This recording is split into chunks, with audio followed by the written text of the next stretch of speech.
आज हम आपको ले चलेंगे भारतीय राजनीति की उस यात्रा पर जिसने न सिर्फ सत्ता बदली बल्कि राजनीति की भाषा, रणनीति और दिशा तक बदल दी।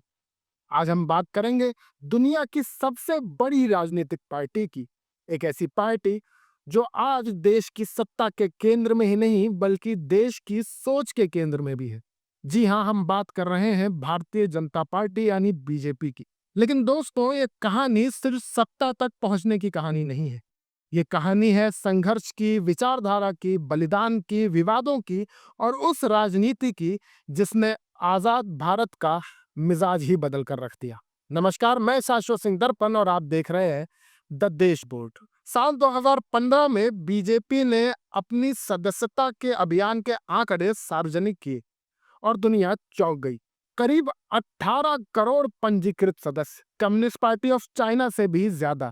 इतिहास में पहली बार कोई लोकतांत्रिक देश की पार्टी सदस्यता संख्या में सारी दुनिया को पीछे छोड़ चुकी थी। आज की तारीख में लोकसभा में बीजेपी के 300 से भी अधिक सांसद, राज्यसभा में प्रभावशाली मौजूदगी, देश के आधे से ज्यादा राज्यों में सीधे या परोक्ष रूप से सत्ता में बीजेपी इस वक्त है। लेकिन सवाल एक नया यहाँ पे खड़ा होता है, ये सब अचानक कैसे हुआ? ये क्या सिर्फ चुनावी गणित है? ऐसा नहीं है। इसके पीछे है करीब 75 सालों का लंबा वैचारिक संघर्ष। इस कहानी की शुरुआत होती है 21 अक्टूबर 1951 से। डॉक्टर श्यामा प्रसाद मुखर्जी एक विद्वान, एक राष्ट्रवादी और नेहरू सरकार के पहले उद्योग मंत्री। लेकिन नेहरू लियाकत समझौते से असहमति के चलते और कश्मीर नीति पर मतभेद के चलते उन्होंने खुद को कांग्रेस की सत्ता से अलग कर लिया और यहीं से जन्म लेता है भारतीय जनसंघ। जनसंघ का एजेंडा साफ था, राष्ट्रवाद, सांस्कृतिक एकता और कश्मीर का पूर्ण विलय और कांग्रेस के एकाधिकार का विरोध। 1952 के पहले चुनावों में जनसंघ को सिर्फ 3 सीटें मिली, लेकिन विचार बोया जा चुका था। डॉक्टर श्यामा प्रसाद मुखर्जी बिना परमिट कश्मीर में प्रवेश करते हैं, गिरफ्तारी होती है। ये सब हो रहा है 1953 में। इसके कुछ ही दिनों बाद रहस्यमयी परिस्थितियों में उनकी मृत्यु हो जाती है। जनसंघ के लिए यह सिर्फ एक नेता का निधन नहीं था, ये एक शहादत थी और यही शहादत आने वाली राजनीति की भावनात्मक नींव बनती है। श्यामा प्रसाद मुखर्जी के बाद जनसंघ को वैचारिक दिशा देते हैं पंडित दीनदयाल उपाध्याय। उनका सिद्धांत सीधा और सरल था, एकात्म मानववाद, न पूंजीवाद न समाजवाद बल्कि भारतीय समाज की जमीनी सच्चाइयों पर आधारित एक सोच। 1967 में जनसंघ को 35 लोकसभा सीटें मिली। यहीं से अटल बिहारी वाजपेयी और लाल कृष्ण आडवाणी राष्ट्रीय स्तर पर पहचाने जाने लगे। 1975 में इंदिरा गांधी द्वारा देश में आपातकाल लगाया गया। संविधान स्थगित हो चुका था, मीडिया खामोश हो चुकी थी और हजारों नेता जेल जा रहे थे। जनसंघ लोकतंत्र के पक्ष में सड़कों पर उतरता है। 1977 में जनता पार्टी बनती है, कांग्रेस सत्ता से बाहर होती है और जनसंघ को 93 सीटें मिलती हैं। लेकिन सत्ता में आकर विचारधारात्मक टकराव सरकार को तोड़ देती है। 6 अप्रैल 1980 में जनसंघ औपचारिक रूप से समाप्त हो जाता है और जन्म लेती है एक नई पार्टी, आज की भारतीय जनता पार्टी। उसके पहले अध्यक्ष बनते हैं अटल बिहारी वाजपेयी, लेकिन 1984 के चुनावों में बीजेपी को सिर्फ 2 सीटें मिलती हैं। ये झटका पार्टी को अपनी जड़ों की ओर लौटने पर मजबूर कर देता है। लाल कृष्ण आडवाणी पार्टी अध्यक्ष बनते हैं। राम जन्मभूमि आंदोलन बीजेपी को जन आंदोलन में बदल देता है। 1990 सोमनाथ से अयोध्या रथ यात्रा जाती है। 1990 में बीजेपी को 86 सीटें मिलती हैं। 1991 में 120 सीटें। बीजेपी अब राष्ट्रीय शक्ति बन चुकी थी। भारतीय राजनीति के इतिहास में कुछ तारीखें सिर्फ कैलेंडर की तारीखें नहीं होती, वो तारीखें राष्ट्र की चेतना में हमेशा के लिए दर्ज हो जाती हैं। 6 दिसंबर 1992 ऐसी ही एक तारीख है, एक ऐसा दिन जिसने न सिर्फ एक इमारत को गिरते देखा बल्कि देश के सामाजिक और राजनीतिक संतुलन को भी गहरी चोट पहुंचाई। इस कहानी की जड़ें 1950 तक जाती हैं, जब अयोध्या में बाबरी मस्जिद के भीतर रामलला की मूर्तियां रखी गई। इसके बाद मामला अदालत में गया, ढांचा सील हुआ और अयोध्या कानूनी विवाद का विषय बन गया। लेकिन 1980 के दशक के अंत तक ये विवाद कानूनी से ज्यादा राजनीतिक और भावात्मक बन चुका था। राम आंदोलन और जन भावना 1980 के बाद बीजेपी ने राम जन्मभूमि मुद्दे को अपने राजनीतिक नैरेटिव के केंद्र में रखा। राम सिर्फ एक धार्मिक प्रतीक नहीं रहे, बल्कि राजनीतिक मोबिलाइजेशन का माध्यम बन गए। 1990 में विश्व हिंदू परिषद ने शिलान्यास कराया और फिर 1990-91 में लाल कृष्ण आडवाणी की सोमनाथ से अयोध्या की रथ यात्रा निकली। देश का माहौल बदल गया।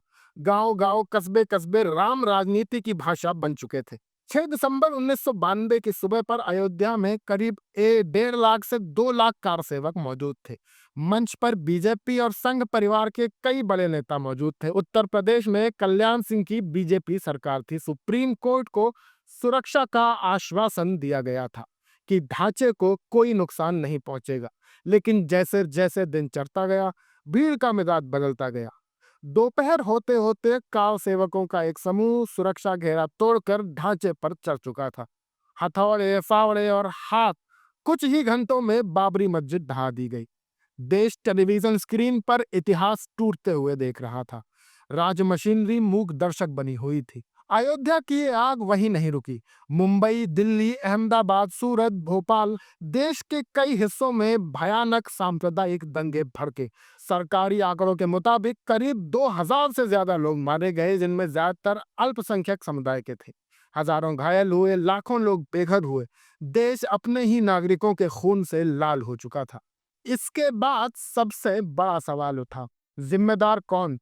राज्य सरकार, केंद्र सरकार, आयोजक संगठन, या वो राजनीति जिसने धर्म को सत्ता की सीढ़ी बना दिया? कल्याण सिंह की सरकार को बर्खास्त कर दिया गया, बीजेपी पर प्रतिबंध लगा, लेकिन राजनीतिक नुकसान केवल अस्थायी साबित हुआ। 1992 के बाद लिब्रहान आयोग का गठन हुआ। 17 साल तक जांच चली। 2009 में रिपोर्ट आई। रिपोर्ट ने कई नेताओं और संगठनों को नैतिक रूप से जिम्मेदार ठहराया, लेकिन कानूनी कार्रवाई सीमित रही। न्याय धीमा साबित हुआ। 6 दिसंबर के बाद बीजेपी पर एक स्थायी राजनीति की छाया पड़ गई। विरोधी दलों ने इसे दामांधता और विध्वंस की राजनीति कहा, लेकिन ग्राउंड पर कुछ और ही हो रहा था। जहां शहरी उदार वर्ग और अल्पसंख्यक समुदाय बीजेपी से दूर हुए, वहीं हिंदुत्व समर्थक वोटर बेस और मजबूत हुआ। बीजेपी पहली बार एक स्पष्ट आइडियोलॉजिकल पार्टी बन गई। जो उसके साथ थे वो पूरी तरह से साथ थे, और जो खिलाफ थे वो पूरी तरह से खिलाफ थे। बीच का रास्ता खत्म होता चला गया। अब बात करते हैं 1998 से 2004 के बीच की। अगर भारतीय जनता पार्टी के इतिहास में सत्ता के साथ संतुलन, विचार के साथ संवाद और राजनीति के साथ कविता कभी एक साथ नजर आए, तो वो दौर था अटल बिहारी वाजपेयी का दौर। 1998 में बीजेपी पहली बार पूरी तरह से सत्ता के केंद्र में पहुंची, लेकिन ये सत्ता आक्रामक नहीं थी, बल्कि संयमित थी। अटल बिहारी वाजपेयी जानते थे कि भारत जैसे विविध देश में अकेले दम पर चलना आसान नहीं है। इसलिए जन्म हुआ राष्ट्रीय जनतांत्रिक गठबंधन यानी एनडीए का।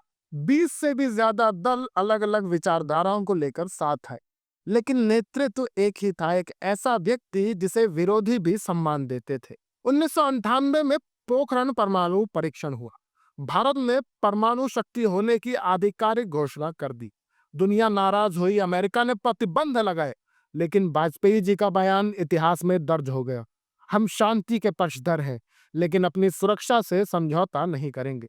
भारत अब परमाणु शक्ति था। 1999 में लाहौर बस यात्रा निकली। वाजपेयी जी सीधे लाहौर पहुंचे, नवाज शरीफ से मुलाकात की, मीनार पाकिस्तान पर श्रद्धांजलि दी। एक उम्मीद जगी कि शायद इतिहास का बोझ हल्का हो सके, लेकिन इसी के कुछ महीनों बाद कारगिल युद्ध हो गया। पाकिस्तानी सैनिकों ने हिंदुस्तान की सीमा पार करने की कोशिश शुरू कर दी, और भारतीय सेना ने भी जवाब दिया। वाजपेयी जी ने सेना को पूरी तरह से छूट दी, लेकिन युद्ध को सीमा पार जाने नहीं दिया। यही था राजनीतिक संतुलन। वाजपेयी युग सिर्फ युद्ध और विदेश नीति का नहीं था। स्वर्णिम चतुर्भुज परियोजना, राष्ट्रीय राजमार्ग विकास, टेलीकॉम सेक्टर का विस्तार, भारत आधुनिक इंफ्रास्ट्रक्चर की ओर बहुत तेजी से बढ़ रहा था। 2004 में बीजेपी चुनाव हार गई, लेकिन वाजपेयी जी एक विरासत छोड़ गए कि सत्ता जाए तो भी गरिमा बनी रहनी चाहिए। 2014 से आता है नरेंद्र दामोदर दास मोदी का युग। अगर वाजपेयी युग संयम का युग था, तो मोदी युग निर्णय का युग हुआ। 2014 में यूपीए सरकार के खिलाफ भ्रष्टाचार, नीतिगत ठहराव और नेतृत्वहीनता का माहौल तैयार हुआ। नरेंद्र मोदी एक वादे के साथ आए, न खाऊंगा न खाने दूंगा। बीजेपी को पहली बार अपने दम पर पूर्ण बहुमत 2019 में मिला। केंद्र में सत्ता पूरी तरह प्रधानमंत्री कार्यालय के इर्द गिर्द सिमट गई। ये एक स्टैंडर्डाइज्ड लीडरशिप मॉडल था।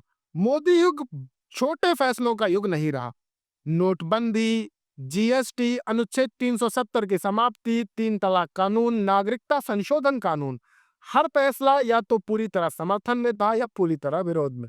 बीच का कोई भी रास्ता कम दिखाई दिया। उरी सर्जिकल स्ट्राइक के बाद, पुलवामा के बाद, बालाकोट एयर स्ट्राइक के बाद मोदी सरकार ने पहली बार सैन्य कार्रवाई को राजनीतिक नैरेटिव का हिस्सा बनाया।